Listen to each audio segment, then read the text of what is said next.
नमस्कार सांग मैंने जय जगन्नाथ आपण मैंने एत सारा आइटम देखिए आपण मैंने भाभी सारे आज आम घरे कौन गोटे चली सतरे आज आम घरे बहुत बड़ खुशी दिन कहीं आम घरे सब छोटिया भोजीर आयोजन गोटे चले एपटे देखुना घर भर आसी कुणिया मुणिया पशिगले एपटे ठंडा ग्लास पूरा रेडी है केते जन कुणिया केतेटा ग्लास सब थुआई किए नाली पीबे तो किए धड़ा पीबे आज एत व्यस्तता भितर मुझे वीडियो करके भूली जाइए आ पछ जानी कैमेराटा मुझे भोजी देखी आइटम होता मटन को माछ ता सहित होता पनीर आउ डाली पापड़ सालड आम जहाँ 3 जन जाक खाइबनी बोली आम गोटे किसी नुआ आइटम होता ना पापड़ा खाली होता पापड़ा 2-2टा खाई आम कम चलई देलु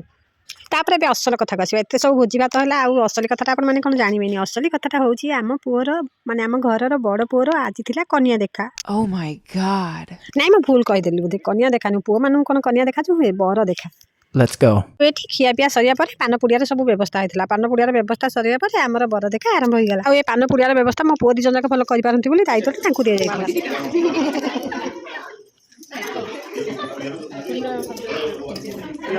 पुओ काम रही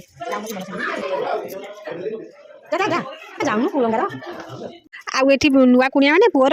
को देखी सारी पुअर मुह देखा किसी पाउना दे विदा कर देते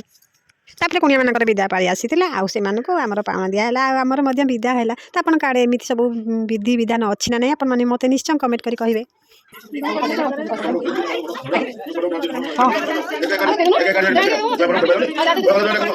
जुआई जुआई